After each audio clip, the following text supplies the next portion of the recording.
오늘 여러분 퀴즈 봤잖아요. 그 퀴즈 본 내용들을 오늘 제가 문제풀이를 해주는 게 아니라 강의를 통해서 여러분들이 배워나가면 되겠어요. 오케이? 시험 잘 본 것 같아요? 응? 지난번에 GIF 파트는 여러분들 성적 좋던데? 거의 9.9점이던데? 10점 만점에 9.9 평균이 얼마나 좋아? 시작이 나이스해서 좋죠? 자, 오늘 그래서 카디오바스큘러 시스템에 대한 리뷰를 55분까지 하고 마치도록 하겠습니다. 그래서 여러분, 다른 시스템은 제가 리뷰를 안 해주는데 카디오바스큘러만큼은 저하고 한번 리뷰를 하고 들어가는 게 여러분들한테 훨씬 좋을 거예요. 그래서 집중해서 들어주기 바래요. 자, heart. 여러분, 이거는 아주 중요해요. 우리 문학적으로 우리가 정말 이렇게 표현할 때도 마음을 다해서, 뭐 심장을 다해서 이렇게 얘기하지 않지만 우리의 마음으로도 표현되는 우리의 심장, 그리고 우리 몸에 하나밖에 없는 기관이죠. 그래서 대체 불가능한, 아직까지는 대체 불가능한 우리의 심장에 대해서 이제 공부해 나가도록 하겠습니다. 심장은 속이 비어있는 근육기관이에요. 제가 곧잘 우리 심장하고 혈관을 어떻게 비유를 하냐면 심장은 펌프고 혈관은 파이프다 이렇게 얘기를 해요. 그래서 심장이 펌프질을 열심히 해줘서 뿜어져 나가는 우리 신체로 나가는 그 혈액은 바로 우리 혈관이라는 파이프 라인을 타고 쭉 돌아서 이렇게 흘러가게 되는 거죠. 우리 신체 곳곳에. 그래서 우리 심장은 펌프의 역할을 하는 아주 중요한 기관이다. 위치는 여러분들 아시는 대로 폐와 폐 사이. 그래서 우리 흉곽의 센터에 있다라고 생각하시면 되고요. 물론 약간 뭐랄까 종격동이라고 하지만 폐와 폐 사이 그리고 왼쪽에 위치해 있습니다. 네, 살짝 왼쪽으로 비껴 있죠. 그리고 무게는 약 300g, 성인 남자의 주먹 크기 정도라고 생각하시면 되겠어요. 그래서 여러분들 주먹만한 게 여러분들의 종격동에서 약간 왼쪽으로, 그러나 폐와 폐 사이에 이렇게 위치해 있다. 그리고 여러분들 하트 할 때 옛날에 뭐 이런 거, 뭐 사랑해요, 뭐 이런 거 많이들 했는데 저한테서 건강사정을 배우고 난 우리 간호대 학생들은 이렇게 안 해요. 하트를 보낼 때 이렇게 보내요. 무슨 말이냐? 하트가 폐와 폐 사이에 있다고 해서 이렇게 있는 게 아니라 이렇게 있습니다. 오른쪽이 약간 이렇게 약간 로테이트 앞으로 이렇게 나와 있고요. 그리고 약간 끝이 들떠 있어요. 그래서 여러분들이 건강사정 시간에 촉지해 봤겠지만 에이피컬 임펄스가 촉지 가능한 거예요. 우리의 이 표면 위로 그 벤트리클 끝이 가까이에서 느껴지는 거죠. 심장이 수축할 때마다. 오케이? 만약에 이게 그대로 똑바로 서 있고 정중앙에 있다면 느껴지기가 어렵겠죠. 그쵸? 근데 웬만하면 다 느껴질 수 있는 거예요. 근데 굉장히 비만하거나 근육층이 아주 두꺼운 그런 분이라면 에이피컬 임펄스가 잘 촉지가 안 되죠. 그래서 그럴 때는 어떤 요령이 있어요? 얘기해도 돼. 응? 그렇지. 배서영이 어떻게?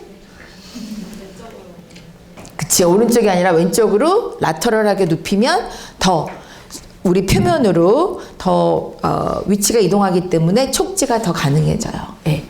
그래서 원칙적으로는 팔법을 하나 모든 사람한테 다 팔법을 한 건 아닐 수 있다. 왜? 아주 뚱뚱하거나 혹은 근육층이 두꺼운 경우는 촉지가 좀 어려울 수 있다. 그리고 우리의 심장이 한 300g 정도의 주먹 크기 정도라고 했지만 사람에 따라서 좀 다를 수는 있습니다. 그래서 심장의 무게, 크기는 연령, 성별, 아무래도 남자가 좀 더 크겠죠. 그리고 물론 이제 체격이 여자보다 더 큰 남자라고 우리가 전제를 해야 되겠죠. 또 체중, 또 신체 운동을 어느 정도 하는 사람이냐에 따라, 그리고 신체 컨디셔닝. 이 얘기는 나중에 좀 더 개념이 디컨디셔닝이라는 표현이 나중에 heart failure, 심부전, 심기능 장애 뭐 이런 얘기할 때 다시 한번 나올 거고요. 그러니까 심장의 상태가 어떠냐, 그리고 혹은 심장 질환을 갖고 있느냐에 따라서 달라질 수 있습니다. 그래서 이 그림에서 보시듯이 제가 여태 말로 설명했지만 우리 심장은 그 미드스토놈이라는 부위에 이렇게 있고요. 그러나 에이피칼 임펄스는 심장이 왼쪽으로 약간 치우쳐져 있기 때문에 폐와 폐의 이렇게 종단면 크로스 섹셔널하게 잘라서 내려다본 걸로 얘기를 하면 이렇게 폐와 폐 사이에 있고, 이 그림에서 우리가 정면에서 바라본다고 하면 스토놈 뒤에 있지만 약간 왼쪽으로 이렇게 위치해 있고요. 그리고 여기 열어보면 이 그림 역시 양쪽 폐, 이거를 우리 이렇게 쫙 내렸을 때, 그러니까 옆에 어떻게 얘기해야 되나? 갑자기 라인을 어떻게 설명해야 될지 모르겠다. 이거는 크로스 섹션을 한 거고, 그쵸? 여기서 이렇게 잘리는 거 크로스 섹션을 한 거고, 여기는 정중앙을 한 건데, 이 그림은 안테리어하고 포스테리어로 나눠서 봤었을 때 이렇게 그림이 표현이 되는 거예요. 그래서 폐와 폐 사이에 로케이트하고 있다는 걸 보여주고 있습니다. 네. 자, 그러면 심장 구조에 대해서는 지금 해부학적인 거니까 간단하게 복습하는 차원에서 넘어가도록 할게요. 여러분, 먼저 심장은 3개의 레이어로 되어 있다. 뭐 겹이라고도 할 수 있고 층이라고도 할 수 있고요. 여러분들이 기억해야 될 거 이름, 에피칼디움, 마이오칼디움, 엔도칼디움 있고요. 특히 아까 심장은 펌프라고 그랬죠. 펌프에 관여하는 레이어는 뭐? 그쵸. 마이오칼디움이에요. 심근이고요. 얘가 그래서 여기 이 그림에서 지금 한쪽을 잘라갖고 확대한 겁니다. 요 끝이 페리칼디움이고요. 그리고 여기가 에피칼디움. 페리칼디움은 심낭이라고 해서 이 다음 슬라이드에서 얘기할 거예요. 그래서 에피칼디움, 그리고 여기가 바로 마이오칼디움, 그리고 마이오칼디움 매 안쪽이면서 우리 피가 심장에 들어온 피가 닿는, 어떻게 보면 옷의 안감이라고 그럴까요? 안감에서 내 피부하고 닿는 부위, 그쪽을 바로 우리가 엔도칼디움이라고 표현을 합니다. 그래서 여러분 이 서큘레이션 순서 다 알죠? 다 퀴즈 공부하면서 다 했을 거라고 생각해서, 여러분 전신순환을 돌고 들어온 피가 이렇게 superior vena cava 상대정맥, 또 inferior vena cava 하대정맥, 그걸 통해서 right atrium 우심방으로 들어오고, 그 다음에 우심실 right ventricular로 들어온 다음에 이 폐순환으로 들어가죠. 그래서 신체를 다 돌고 들어온 이제 산소의 그 농도도 이제 다 쓰고 없는 혹은 매우 낮은 그런, 그리고 노폐물까지 갖고 있는 그런 피가 쭉 들어와서 우리 폐에서 산소를 충분히 받아서, 그래갖고 이제 레프트 에이트리움으로 들어와서 레프트 벤트리클을 거쳐서, 그래서 우리 심장 중에서도 펌핑의 기능이 제일 중요한 데가 바로 벤트리클, 또 그 두 벤트리클 중에서도 레프트 벤트리클 해서 바로 여기 빨간 부위, 이게 바로 우리 그 전신으로 나가는 대동맥이고, 여기를 대동맥궁이라고 해서 전신순환으로 이제 쫙 나가는 거죠. 이 머리 쪽으로, 우리 바디 쪽으로. 그래서 이 순서에 대해서는 여러분들이 자다가도 꼭 찔러서 물어보면 대답할 수 있을 만큼 여러분들이 아시길 바라요. 자, 그래서 좀 전에 얘기했던 그 심벽도 이렇게 페리칼디움이라는 심장막 이라고 이제 번역을 하고 있고요. 그것도 2개의 레이어로 나눠져 있어요. 그래서 하나는 내장 쪽 그 심장막이라고 하고, 다른 하나는 벽 쪽 심장막, 그렇게 구분합니다. 여러분 원어로 공부하시는 게 더 좋아요. 제가 굳이 한글을 이렇게 써가면서 하는데 저도 너무 힘드네요. 왜냐면 병원에서는 왜 환자들이 병원에 오면 여기 분명히 한국 병원인데 왜 다 영어들 하지? 이런 경험들을 해요. 근데 우리가 다 메디컬 터미널로지를 많이 쓰거든요. 그리고 이 의학 용어가 2년 전에 나왔던 그 개정이 되면서 저희가 그거를 반영해서 번역을 했습니다만, 우리가 실제 쓰지 않는 표현이 너무 많아요. 그래서 번역하면서도 정말 많은 교수님들이 속상해했어요. 이거 정말 누가 쓸까? 그리고 실제 임상에 있는 의사, 간호사 선생님들한테 얘기를 하면 몰라요. 다들 그냥 영어, 그 또 영어를 한다는 게 아니라 터미널로지를 다 영어로 구사를 하거든요. 근데 또 국가고시는 어떻게 돼? 또 이런 의학용어로 나올 거라고. 또 친절하시면 가로하고 영어 표기해 주시겠죠. 그런데 어쨌든 여러분 글로벌 시대고요. 의학 용어는 다 영어로 알아두셔야 돼요. 그리고 이 한글말 표현이 이렇게 몇 년에 한 번씩 개정이 되는데 참 이상하게 개정이 돼서 저 개인적으로는 유감이 많은데 이건 저뿐만이 아닙니다. 네, 이거를 주로 하신 분들이 있는데 또 이게 녹화가 되고 있으니까 그거는 나중에 우리 비하인드 씬에서 기회가 되면 얘기하도록 알려줄게요. 자, 그래서 어쨌든 그 비세랄 쪽은 에피칼디움, 아까 신장의 그 바깥막이라고 할 수 있는 에피칼디움에 붙어 있고요. 그 다음에 퍼라이렐은 정말 바깥쪽을 이야기하는 거죠. 그러면서 비세랄 그 페리칼디움을 엔벨롭 이렇게 봉투처럼 싸고 있는 그런 겁니다. 자, 그래서 이 두 개의 그 막 사이에는 윤활유 역할을 해주는 약 20cc의 플루이드가 채워져 있어서 심장이 수축할 때 얘네들끼리 들러붙지 않게, 예, 이 막들이 들러붙지 않는 그런 역할을 또 해주고 있죠. 자, 챔버하고 판막. 자, 우리 심장은 몇 개의 방으로 구성이 되어 있나요? 이제 여기서부터 여러분들 페이 어텐션 해야 돼. 4개. 자, 윗방 2개, 아랫방 2개, 왼쪽 2개, 좌측 2개.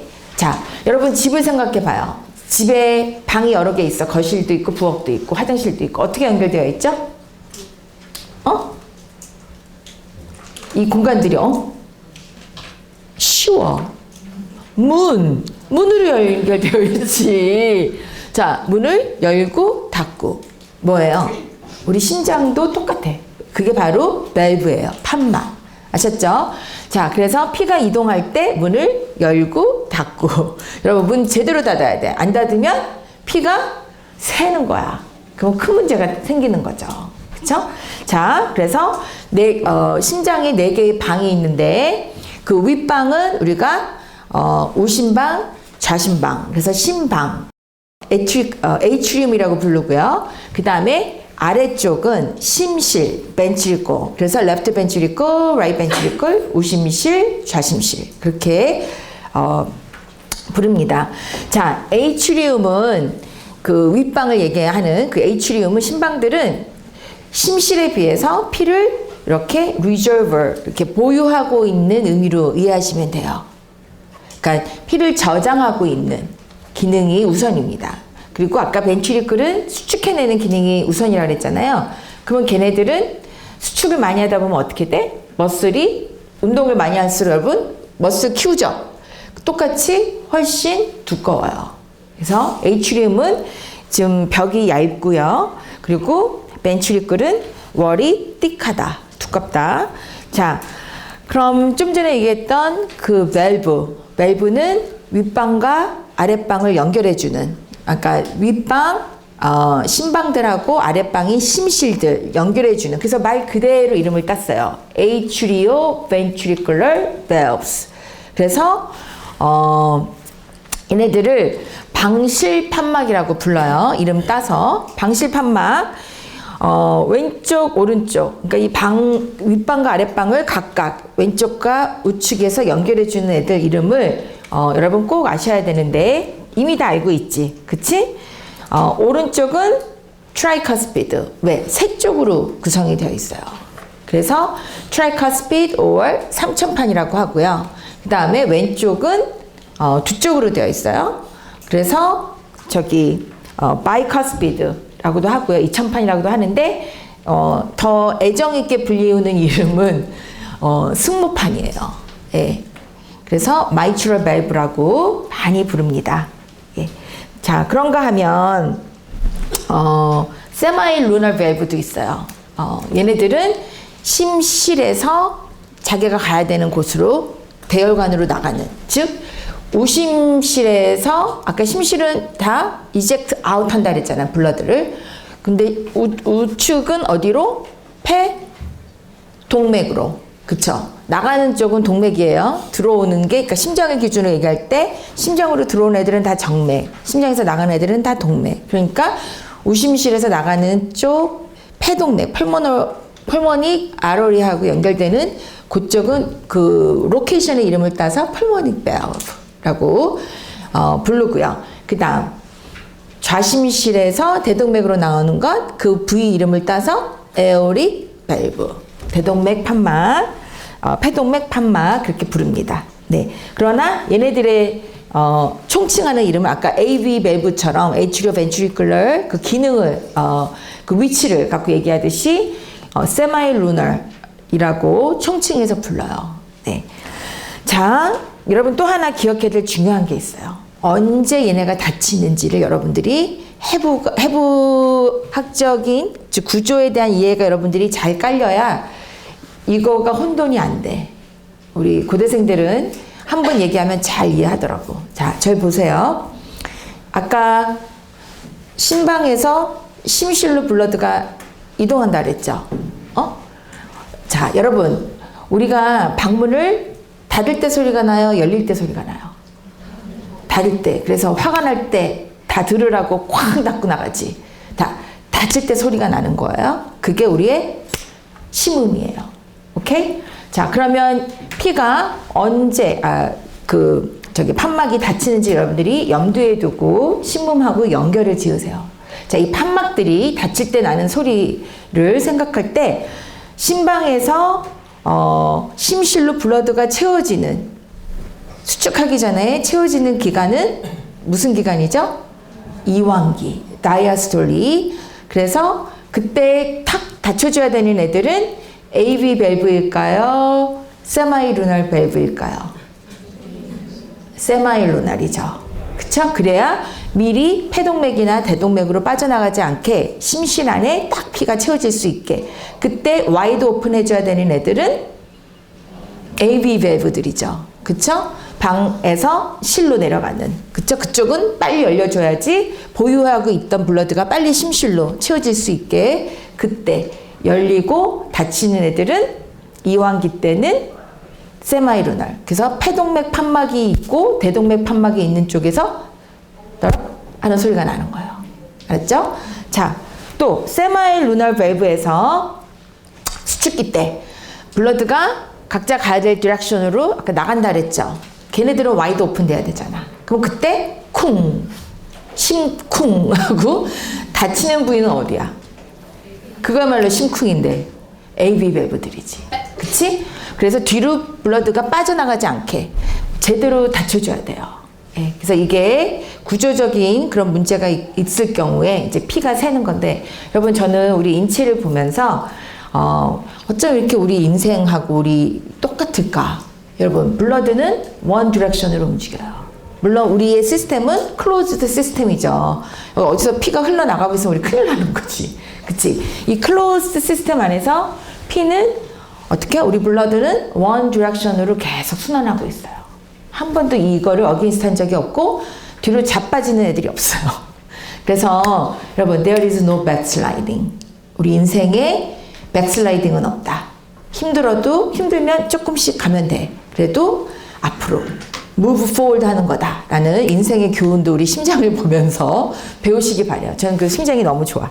자, 그래서 여러분 이 각각의 해부학적인 구조, 해부학적인 명칭도 여러분들 이 그림을 보시면서 공부하셨을 거라고 믿어요. 여기까지 오기 전에. 자, 또 우리가 순환을 얘기할 때 그 systemic circulation, pulmonary circulation 이렇게 구분해서 얘기한다는 거 제가 이미 종전에 다 설명을 했으니까. 그래서 전신순환이 있고 그 다음에 right atrium으로 들어와서 벤트리클 통해서 펄모니 아래로 나가서 폐를 돌고 대동맥으로 가기까지는 우리가 펄모닉 서큘레이션이라고 부르고, 그 나머지 우리 온 신체와 이 머리까지 가는, 그러니까 대동맥 레프트 에이트리움, 레프트 벤트리클에서 에러리로 나와서 전신과 머리를 돌고 다시 우측으로 들어오기 전까지를 우리가 전신순환이다라고 한다는 거 기억하시기 바래요. 자, 코로너리 서큘레이션 너무 중요해요. 이렇게 헐트는 우리 전신에 피를 공급해 주는데, 그럼 헐트는 누가 먹여 살리지? 그런 생각 안 해봤어요? 다 남 좋은 일만 해주면 맨날 펌프지 말고 지는 누가 피드해 주지? 그랬더니 지도 살 길이 있는 거예요. 자, 코로너리 서큘레이션, 우리가 관상 동맥이라고 얘기하는데 관상 동맥만 있냐? 정맥도 있어요. 근데 동맥을 통해서 우리가 뉴트리언트, 영양분하고 옥시전, 산소를 공급받기 때문에 아주 중요한 거죠. 관상 동맥이. 자, 여러분 오늘 퀴즈에도 나왔던 문제죠. 어디에서 시작이 돼요? 관상 동맥으로 가는 블러드 서플라이는? 자, 에오라, 대동맥 바로 에서 이제 시작이 되는데 얘는 바로 대동맥 판막이 있는 바로 위에서 피가 나갈 때 그 루트로 들어오고요. 이 관상동맥에 피가 쫙 퍼져주려면 언제? 수축기, 이완기 때 펄퓨즈 된다 그러죠. 우리나라 말로 관류라고 얘기는 하는데 어쨌든 펄퓨즈라는 느낌이 더 오지 않아? 펄퓨즈 이렇게 쫙 확산된다 뭐 이런 느낌. 그건 디퓨즈라고 우리가 굳이 또 번역을 하면 그런데 어쨌든 펄퓨즈 되는 거예요. 관류되는 거예요. 여러분 우리 하트를 보면 자 일단 여기 레프트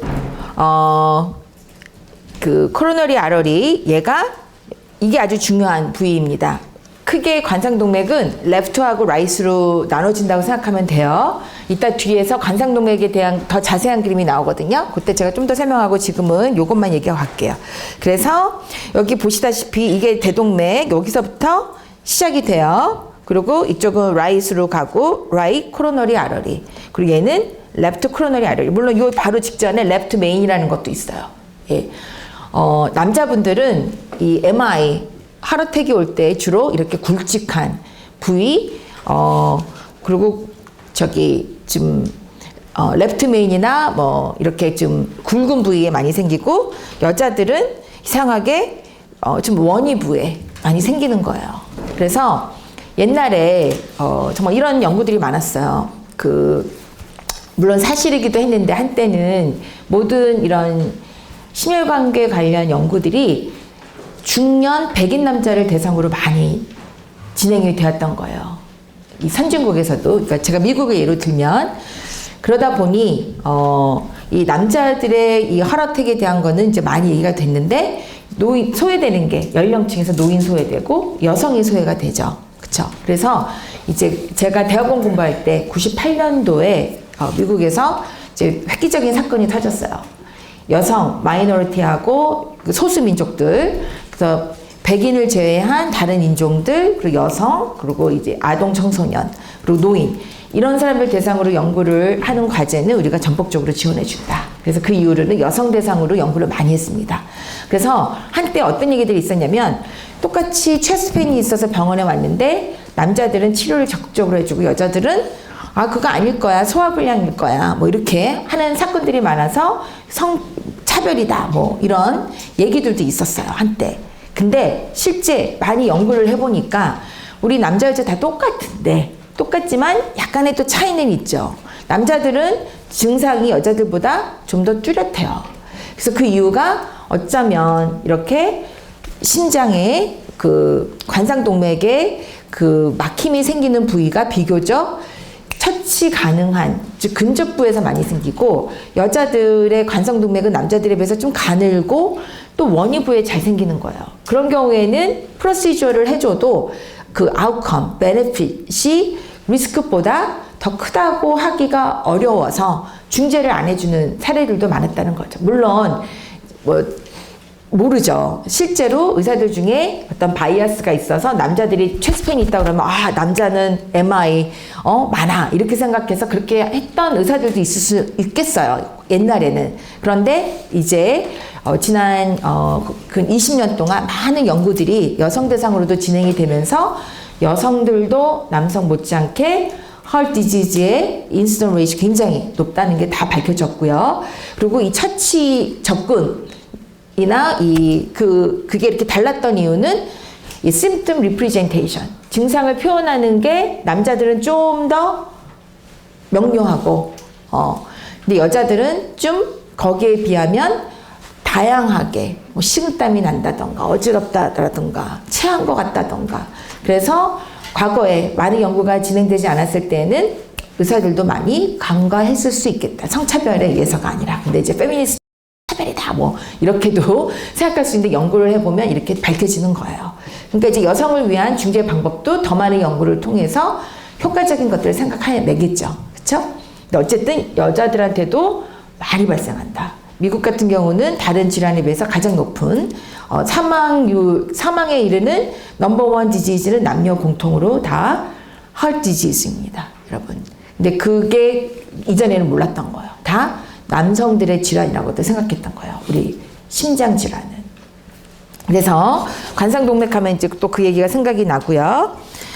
자, 바로 요 슬라이드입니다. 여러분 이 슬라이드 하나하나 여러분들 각 코로너리 아러리가 어느 부위를 담당하고 있는지 여러분들이 아셔야 돼요. 그래서 MI 환자가 나중에 우리 수업 심장마비 관련된 마이오카디얼 인팍션에 대해서 공부할 때 다시 이 얘기를 하게 될 거예요. 그래서 이 환자가 아까 말한 대로 left anterior descending coronary artery LAD라고 많이 얘기하는데 그쪽이 막혀서 인팍션이 생겼다면 우리가 걱정해야 되는 게 뭔가? 그럼 그 해당되는 부위 볼까요? left anterior descending 바로 얘는 이 LAD는 바로 어디?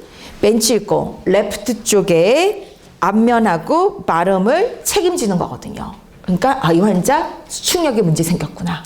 문제 생길 수 있겠구나. 레프트 벤치고 너무 중요한데 그쪽이 타격을 입은 거. 그래서 앞으로 이 환자가 보일 수 있는 증상을 이렇게 경험 많은 간호사들은 예상하고 어느 쪽을 더 집중적으로 모니터해야 되는지 EKG도 그쪽으로 해서 나중에 배우겠지만 리드도 어느 쪽에 배치를 하냐에 따라서 그 해당되는 심장의 부위를 좀 더 면밀하게 관찰할 수가 있거든요. 그래서 그런 노하우가 생기는 거예요. 그리고 이 septum, 우리 심장의 중격, 이 프론트에 해당되는 부위도 손상될 수가 있는 거예요. 그러면 뭘 걱정해야 돼요? 심전도. 이 electricity, 그 심장의 임펄스가 전달되는 전도 체계에 장애가 올 수 있겠구나. 그러니까 부정맥. 여러분들이 예상해야 되는 거예요. 아셨죠? 네. 자, 그런가 하면 또 right coronary artery는 어디에 혈액을 공급해 주느냐? 얘는 right atrium, right ventricle. 자, LAD는 left ventricle, 앞하고 bottom, 밑바닥을 지원해주고 RCA는 right atrium에 그 right atrium, ventricle 다 해주고 또 left ventricle 내 bottom, 그 다음에 septum에 아까 LAD는 전면이라고 하면 얘는 뒷면을 서플라이 해준다는 거죠. 그래서 각각이 어디, 심장의 어느 부위를 담당하고 있는지 여러분 반드시 기억해 주시면 좋겠어요. 자, 여러분 여기서 또 하나 중요한 게 있습니다.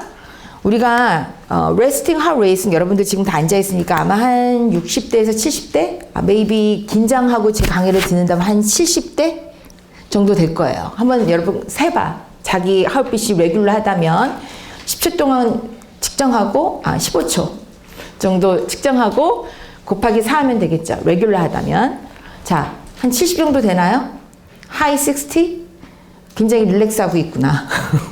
저는 가만히 서 있지만 계속 말을 하잖아요. 그러니까 저는 아마 한 80, low 80 정도 될 것 같아요. 분당 한 80회? 혹은 뭐 한 하이 70s 정도 될 것 같은데, 자, 여러분 이 심장 박동이 비정상적으로 너무 빠르면 우리가 보통 60에서 100을 정상이라고 하지만 레스팅 때는 100까지는 안 가죠. 그쵸? 근데 어쨌든 심장이 정상적으로 감당할 수 있는 그 레인지는 60에서 한 100 정도 된다라고 하고 우리가 비정상적으로 빈맥이다라는 건 개념적으로 100 이상을 얘기하는데 여러분 빈맥이 너무 계속 지속이 된다라고 하면 우리가 걱정이 되는 게 뭐냐? 수축기가 짧아져요. 그 얘기하기 전에 이 얘기부터 해줘야 되겠구나. 여러분, 그 우리 심장에 수축기와 이완기가 있잖아. 수축기와 이완기 중에 얘가 똑같이 반반일까? 아니면 다를까? 다 아는구나. 다르지. 뭐가 더 짧죠? 수축기가 짧죠. 그래요. 맞아요. 여러분 왜 그 워터파크 같은 데 놀러 가면 물놀이 하는데 가보면 큰 버켓에 물 담아갖고 그 아래 우리가 막 이러고 서 있으면 갑자기 확 쏟아지잖아요. 기다리는 시간이 길어요. 확 쏟아지는 시간이 길어요. 똑같아요. 응? 그래서 수축기가 확 쏟아지는 시간이라고 하면 이완기는 그 물을 채우는 버켓과 똑같이 우리 심장에 블러드가 채워지는 시간이에요. 자, 심장박동이 만약에 빨라진다고 하면, 그리고 계속 그 상태가 유지된다고 하면 어느 기간이 줄어들겠어? 이미 수축기는 짧고 이완기가 짧아지겠죠.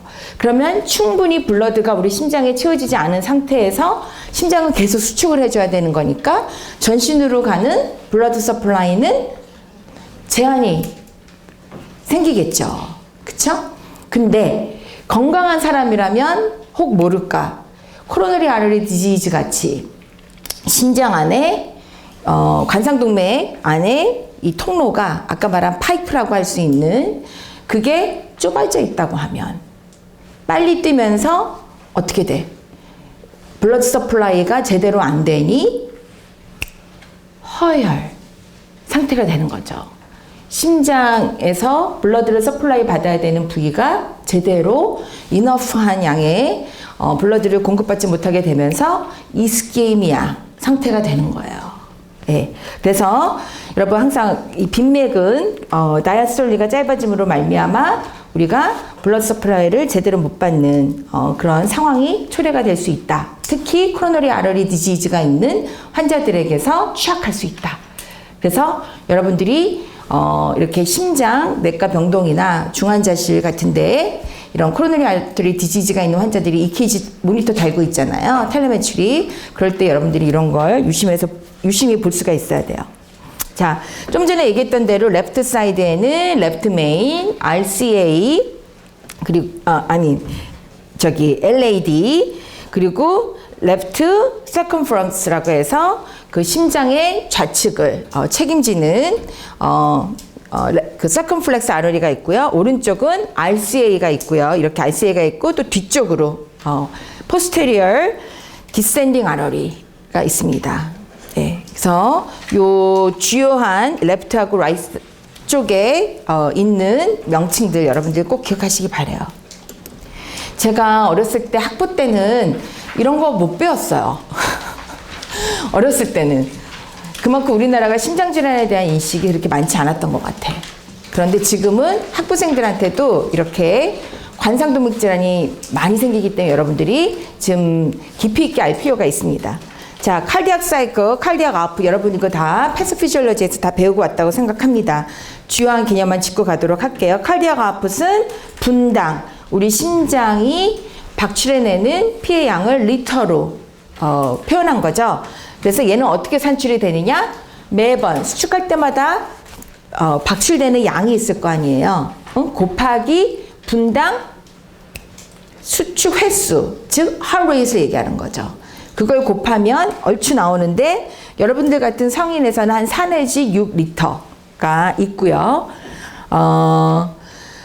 그리고 heart rate, 이걸 결정짓는 요인으로 스트로크 볼륨 heart rate 있고요. 그리고 얘네들이 각각 어떤 영향을 받는지, 예를 들면 heart rate 같은 경우에는 심파세릭, 파라심파세릭, 즉 교감신경, 부교감신경의 직접적인 자극을 받아서 조절이 된다는 거 기억하시면 되겠고요. 또 이 카디악 아프에 영향하는 요인들, 액티비티 레벨, 그러면 또 운동을 하거나 이럴 때 더 증가가 될 것이고, 메타볼릭 레이트, 대사적인 신진대사가 빠르다던가, 혹은 에이지, 연령. 여러분 아이들 보세요. 신진대사가 굉장히 걔네들 심장이 파닥파닥파닥 뛰잖아요. 그쵸? 또 바디 사이즈, 또 피지올로직, 사이콜로직, 스트레스 리스폰스 이런 것들이 다 카디악 아프에 영향을 준다고 합니다. 예. 여러분 시험에 났던 거죠? 프릴로드, 애프터로드 아주 중요해요. 바로 요즘 우리 현대사회에 어벨러블한 그 신장약들이 다 이런 패서피지올로지의 개념을 토대로 내가 어느 부위를 담당하느냐, 거기를 타겟으로 삼느냐로 갖고 만들어진 거예요. 그래서 여러분들이 이런 걸 알아둘 필요가 있습니다. 자, 그래서 이거 맞았다고 좋아들 하는가 봐. 아? 어? 지금 막 좋아하는 사람들 보니까 맞았다 그런 것보다. 자, 프렐로드. 이거는 쉽게 얘기하면 우리 그 심근 섬유가 얼마만큼 스트레치 가능한지를 보여주는 인디케이터라고 할 수가 있어요. 즉 수축 직전에 늘어나는 심장의 상태를 얘기하는 거죠. 예. 그리고 기억해야 될 건 스트레치를 많이 하면 할수록 우리 심장의 수축력도 그만큼 어떻게 돼? 강해진다. 예. 그래서 기억하시고요. 근데 이게 정상인데 하다 나중에 더 이상 난 못하겠어. 하는 게 이제 heart failure라는 상태인 거죠. 자, 그게 이제 프릴로드 상태에서 프릴로드 양이 많을수록 어떻게 돼? 카디악 아웃풋도 많아질 거라고 우리가 예상할 수가 있겠죠. 자, 애프터로드. 애프터로드는 이렇게 생각하면 돼요. 그 벤츄리크에서 피가 나올 때 이거를 저항하는 힘. 즉 뭐냐면 여러분들 왜 바람 많이 부는 날 현관문을 열고 밖에 나가려고 할 때 어떻게 해야 돼? 있는 힘껏 밀어서 나가야 되죠. 똑같은 거예요. 예. 피가 대동맥 판막을 열고 나가려고 할 때 이 바깥에서 그 대동맥 그 안에 있는 그 프레셔가 벤트리클 문이 즉 대동맥 판막이 열리지 않게 가해지는. 그래서 나가려면 바로 그 대동맥 안에 있는 프레셔를 오버컴 할 수 있는 프레셔를 열고 나가야 되는 거예요. 그게 바로 애프터로드. 그래서 어떤 약제들은 혈압이 높은, 그러니까 이 레프트 벤트리클에서 블러드가 좀 더 용이하게 전시순환으로 나올 수 있도록 애프터로드를 낮춰주는 약제를 개발하기도 하는 거죠. 오케이? 자, 또 컨트랙틸러티.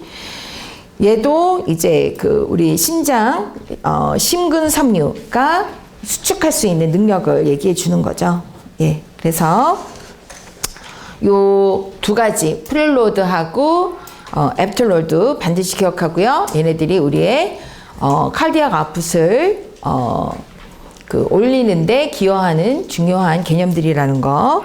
그리고 물론 수축력도 여기에서 빼놓을 수 없는 중요한 요소라는 거 기억하시기 바랍니다.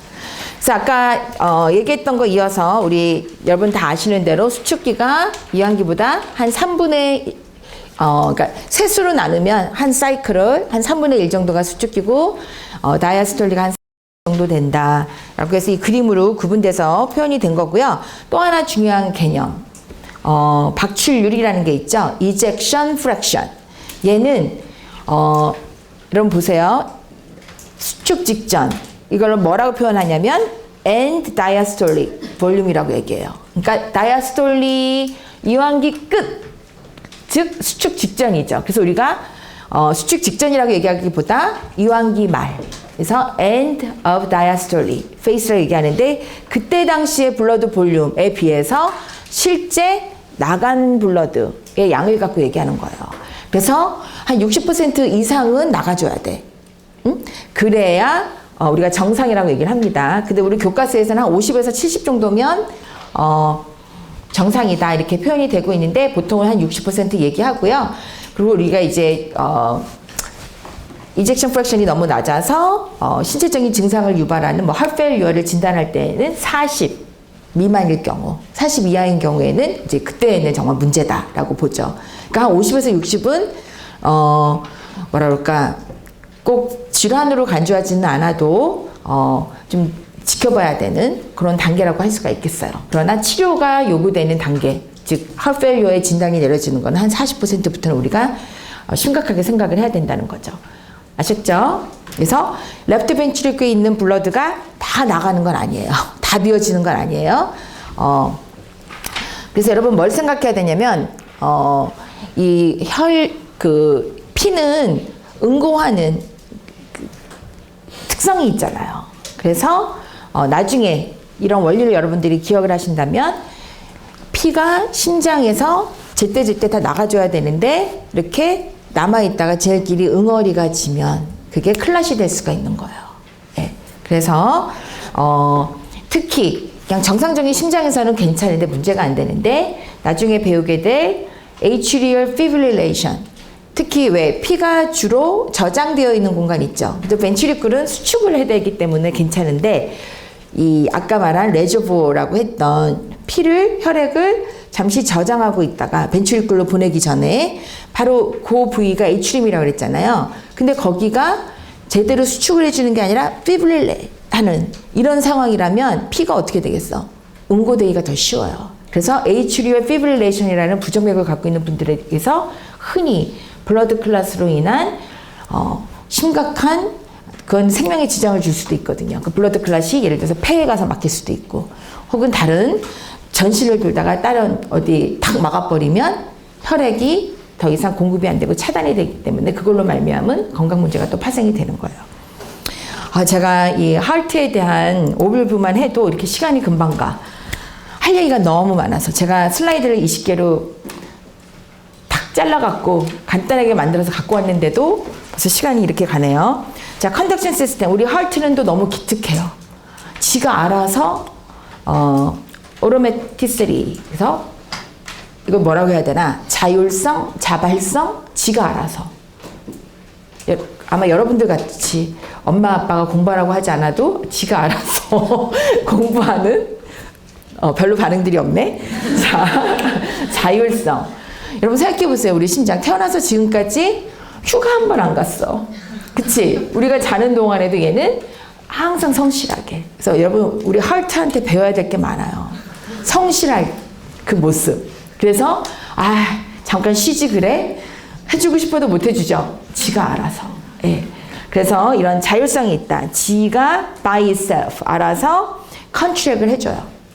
자, 근데 그 컨트랙이 어떻게 생기냐? 바로 이 펄스를 자기가 제너레이트 해납니다.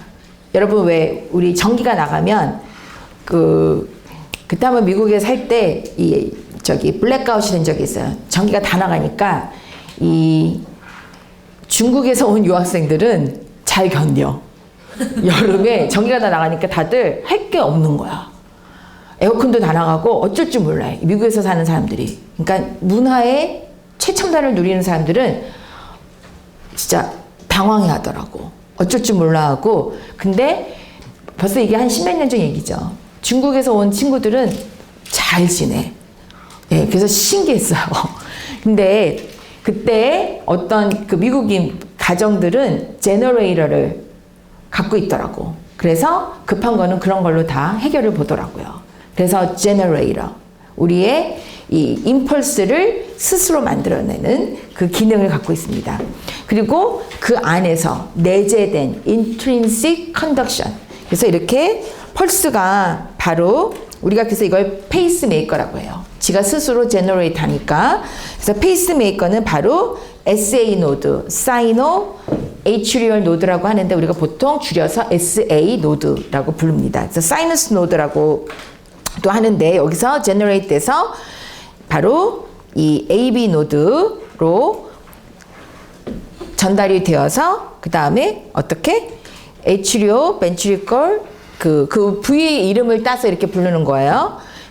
번들, 즉 히스 번들이라고 하죠. 얘를 거쳐서 바로 이제 나눠집니다. 레프트와 라이트로 나눠지고 그런 다음 이제 여기서 보시듯이 퍼킨제 파이버라고 해서 이제 일렉트릭 그 임펄스를 가하죠. 그럼 그거에 대해서 자극을 받으니까 머슬이 수축을 하는 거예요. 그거에 대한 반응으로. 자, 그래서 나이가 들면 어떻게 되냐? 이런 심근의 수축력도 좀 떨어지고요. 그리고 SA 노드도 그 기능이 좀 떨어집니다. 즉, 그 자체적인 그 페이스메이커의 셀이 숫자가 좀 줄어들고요. 그래서 나이가 들면 부정맥이 훨씬 많이 생기는 거고 또 전달하는 데에도 좀 문제가 생겨요. 그래서 여기가 이렇게 다 미끈할 거 아니야. 여러분 어렸을 때 피부에 뭐 잡티 하나 없었지? 지금도 없을 거예요, 여러분. 근데 나이가 들면 생겨요. 우리 얼굴에 피부에 생기듯이 우리 심장도 그렇대요. 그래서 이 안에 나이가 들면서 잡티, 실제로 잡티를 본 건 아니지만 그런 부분들이 생기면서 이렇게 전기 자극이 흐르다가 걔 때문에 우회를 한다던가 걔 때문에 막혀서 못 간다던가 아니면 변형이 된다던가 이런 일들이 생기는 거예요. 그래서 부정맥이 또 생기는 겁니다. 오케이?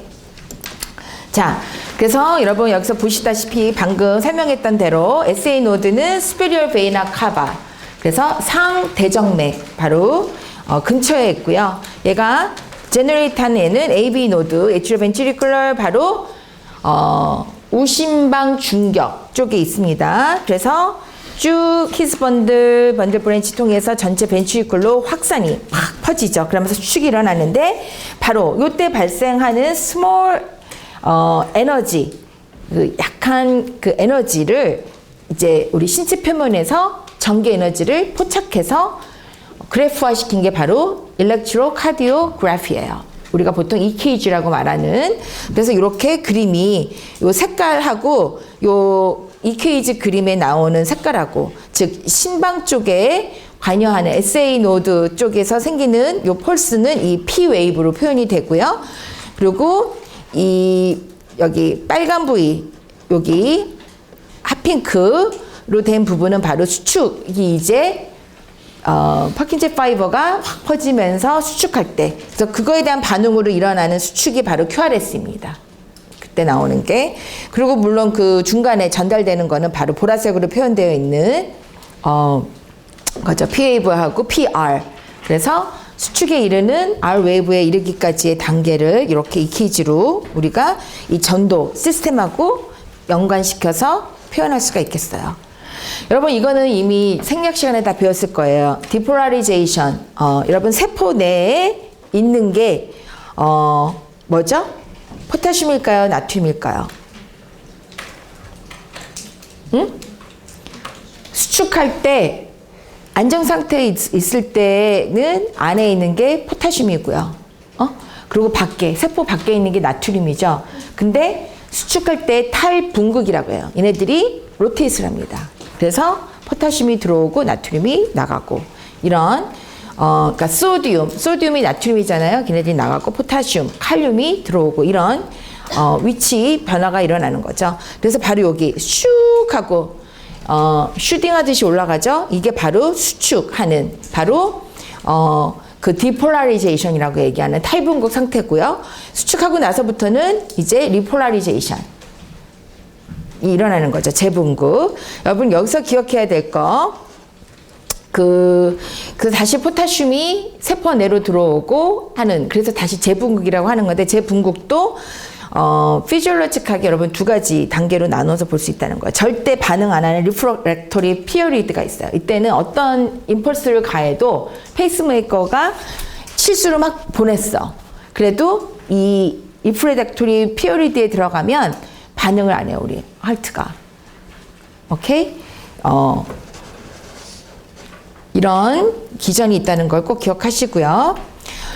아까 우리 펄모너리 서큘레이션은 프레셔가 낮다 그랬죠? 그리고 시스테믹한 서큘레이션은 프레셔가 높다는 거, 여기 각 위치별로 프레셔를 표기해 놓은 거니까 한번 참고로 보시기 바래요. 자, 이제 남은 시간 동안 이제 나머지 슬라이드 몇 장, 이거 역시 여러분들이 건강사정 시간에다 공부하고 왔으니까 복습하는 차원에서 짚어보겠습니다. 자, 이제 여러분들이 환자를 앞에다 두고 이런 스트럭처와 펑셔닝에 대한 지식을 다 갖춘 여러분들이 환자를 이제 만났어요. 체스트페인으로 왔대요. 그럼 체스트페인에 대한 정보.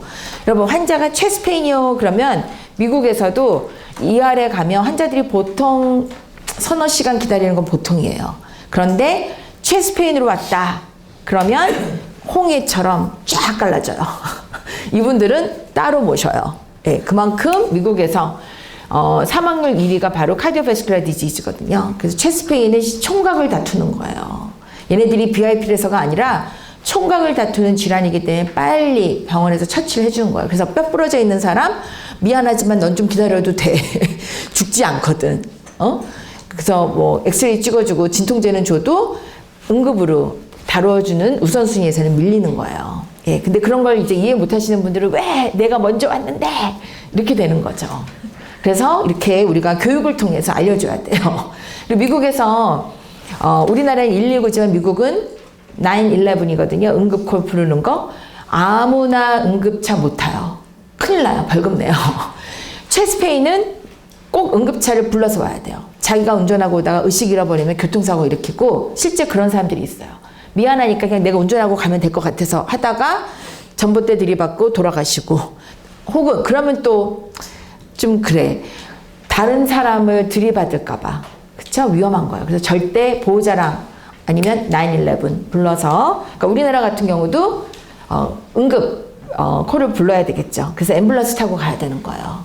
또 이게 많이 낮았어요. 저 처음에 귀국했던 2008년에는 뭐 그 비상 레인 갓길이라고 그러지, 거기까지 차들이 달리는 거야. 교통규칙 위반하면서 빨리 가려고. 근데 그거는 정말 비상 레인이거든요. 그래서 앰뷸런스가 막 울려대는데 길도 안 비켜주고 막 제가 패닉해지더라고요. 만약에 저게 자기의 가족이라고 생각하면 얼마나 피가 말리겠어. 응? 근데 아무도 상관 안 해. 그래서 제가 이 얘기는 막 많이 했는데 안 먹혀. 우리나라는 어쩔 수가 없대. 다 그렇게 얘기해. 얘가 미국인 줄 아냐 그러고. 너무너무 자존감을 많이 겪었는데 이런 건 공익광고를 해야 되는 거거든요. 우리나라 국민 수준 높잖아요. 교육 수준이. 공익광고 해주면 사람들 인식 개선 금방 되거든. 근데 어느 날 보니까 예능 프로그램에서 뭐 홍익 프로젝트 이런 걸 하더라고. 그거 하고 나니까 예능 프로그램 몇 번 해주니까 사람들 반응이 달라지고. 그래서 어제 뉴스에도 어느 산모가 응급 분만 처해서 그 신랑이 경찰서 뛰어들어갔대. 그때가 교통이 체증인 시간이어서 그 경찰차 타고 병원에 가서 응급수술 받고 아들 낳았다고 그러더라고. 그래서 이제 이렇게 나아지는 거예요. 근데 미국에서는 애 낳으러 가면서 응급차 부르면 큰일 나요. 우리나라 분들이 잘 몰라갖고 다 불러도 되는 줄 알고. 근데 우리나라에 또 문제가 뭐냐면 아무나 응급카를 또 한다는 거예요. 실제 응급 상황이 아닌데도. 그래서 그게 또 통제가 지금 돼야 될, 지금 체계화시켜야 될 필요가 있습니다. 그래서 정말 얼전트한 사람들이 빨리 병원에 가서, 우리나라 의술은 뛰어납니다. 세계 수준이에요. 병원만 도착하면 그다음부터는 괜찮은데 문제는 병원에 도착하기까지가 너무 문제인 거예요. 이거는 우리가 공익광고를 통해서, 교육을 통해서 얼마든지 개선 가능하거든요. 그래서 이런데 정부가 좀 돈을 써야 되는데 안타깝죠.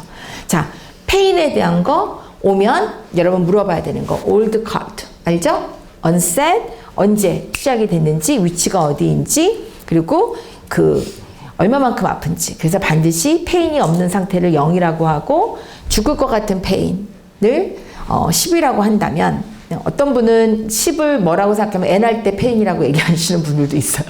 그럼 거기에 비해서 지금 숫자로 어느 정도이냐, 그렇게들 얘기하시죠.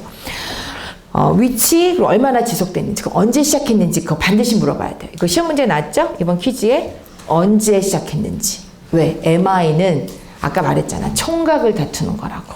머슬이 이스키미아 상태에 있을 때는 리버서블 해요. 가역적이에요.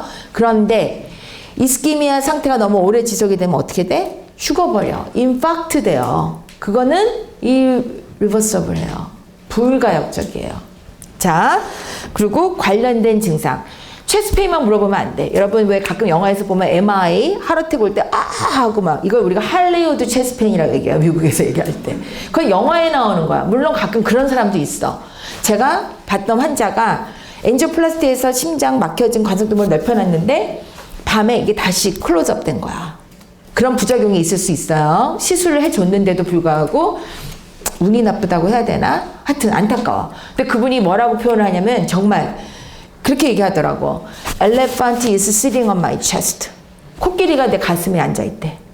내가 그런 경험이 있어봐야 알지. 근데 그렇게 표현하더라고. He described his pain exactly. 그렇게 표현을 해서 그 정도로 진뭉개듯이 아파서 막 어쩔 줄 몰라. 그때 줘야 되는 페인킬러는요, 몰핀이에요. 예, 그렇게 강한 진통제를 줘야 되는 거야. 마약성 진통제. 그래야 겨우 참고 응급으로 다시 시술 들어가야 되는 거거든요. 근데 모든 사람이 이렇지 않다는 거야. 아까 얘기했듯이. 그래서 요즘 체스트 페인, 즉 MI가 있을 때 나타날 수 있는, 반드시 뭐 디지니스가 있다고 해서 MI는 아니지만, 여러분 다 체스트 페인이라서 또 다 MI는 아니에요. 우리가 그래서 감별 진단을 하는 거야. 디스미아가 있는지. 어떤 분들은 호흡 곤란으로 오기도 하고요. 어떤 분들은 페리페럴 이디마, 팔다리가 부어서 오기도 하고, 이유 없이 웨이트 게인. 이 정도 되면 이미 heart attack이 지나가고 heart failure가 되어 있는 상황일 수도 있어요. 그 컴플리케이션으로. 패티그를 호소하시는 분, 디지니스, 어떤 분은 기절했다는 얘기를 해주시는 분도 있고요. 혹은 식은땀. 여러분, 운동에서 열나서 나는 땀이 아니고 왜 차가운 땀 있죠? 콜드 스웨트. 이건 좋은 게 아니에요. 더울 때 나는 땀이 아니라 갑자기 몸이 차가워지면서 나는 콜드 스웨트. 느낌도 그렇지 않아요? 식은땀. 이런 건 좋은 게 아니에요. 그리고 너지아. 여자들 너지아도 많이 호소합니다. 이런 증상들까지 여러분들이 아울러서 물어봐야 돼요. 여러분 리스크 팩터는 너무 잘할 것 같아. 나이 먹는 거, 성형을 해도 나이 먹는 거 못 고쳐요. 또 패밀리 스토리, 여러분 조상 탓 할 수도 있지만 긍정적으로 바꿔보세요. 아, 우리 가족에 heart disease 히스토리가 너무 많아. 그럼 어떻게 하겠어? 응? 미리 내가 알고 예방을 하면 되는 거예요. 그래서 그 발병, 언셋을 늦춰주거나, 우리 아버지가 40살에 하루택이 왔는데 우리 할아버지는 42살에 하루택이 왔고 나도 40 그때까지야. 이게 가족력을 받아들이라는 얘기가 아니고, 아, 나는 이거를 지금부터 관리해서 언셋을 적어도 내 환갑 이후로 늦추겠다라든가, 아니면 발병하지 않도록 철저히 관리하겠다. 이렇게 가라는 뜻으로 가족력을 얘기해 주는 거예요. non-modifiable 하지만 여러분들이 대처 가능하도록 교육을 해줘야 돼요. 비보가 아니에요. 오케이? 그래서 긍정적으로 어프로치할 필요 있고, 젠더. 이거 역시 남자가 좀 더 많은데 중요한 거. 여자라고, 아, 여자들 다행이야. 아니에요. 여러분 언젠가 여러분들도 생리가 끊어져요. 폐경 이후에는 여자들도 남자 못지않게 발병률이 올라가고요. 또 중요한 거. 그러니까 에스트로겐이 너무 고마운 거예요, 여러분. 감사하게 생각하세요. 에스트로겐이 우리 심장을 보호해주는 역할을 합니다. 그래서 폐경되기 이전까지는 여자들에게서 언셋이 낮지만 남자들에게서 더 높고요. 그런데 중요한 거, 남자들은 여자들에 비해서 젊었을 때부터 하루택에 노출이 되는데 대신 젊어서 발병을 하기 때문에 회복을 보면 여자보다 나아요. 여자들은 나이 들어서 할머니가 돼서 주로 어택이 오니까 그때 이미 늙었잖아요. 그러니까 회복하는데 훨씬 어려움이 많아서 돌아가시는 모텔리티 레이시, 사망률이 좀 더 높습니다. 자, modifiable risk factors.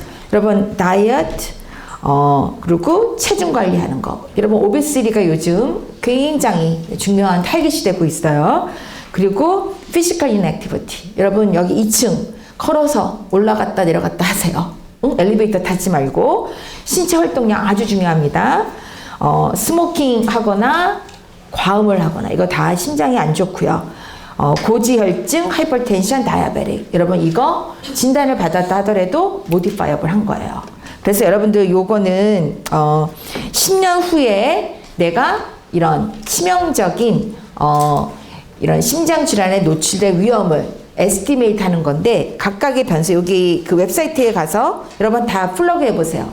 그러면 퍼센테이지 굉장히 작게 나와, 지금 여러분 연령대에서는. 그런데 여러분 엄마, 아빠를 한번 두고 한번 해보세요. 그러면 뭐 예를 들어서 5% 나왔어. 응? 아유, 별거 아니네. 5%인데 근데 엄마 친구는 2%밖에 안 돼. 그럼 뭐야? 그 엄마 친구보다 우리 엄마가 배 이상 위험하다는 거예요. 그래서 그 숫자를 갖고도 여러분들이 교육 상담할 때 이렇게 잘 활용을 해둘 필요가 있습니다. 그래서 다른 스토리들 물어봐야 되는 것들, 과거력이라던가 현재 생활 습관, 그리고 영양 상태는 어떤지, 또 소시오 이코노믹 스테이투스, 그리고 수면, 이런 것들 여러분들이 물어보셔야 되고요. 피지컬 어세스먼트에 대한 건 여러분들이 다 배워갖고 왔으니까 넘어가도록 하겠습니다. 그래서 오늘 진도는 여기까지. 네. 자, 그래서 리뷰는 다 끝났고, 여러분 다음 주에는 이제 고지혈증 해서 진행하도록 하겠습니다.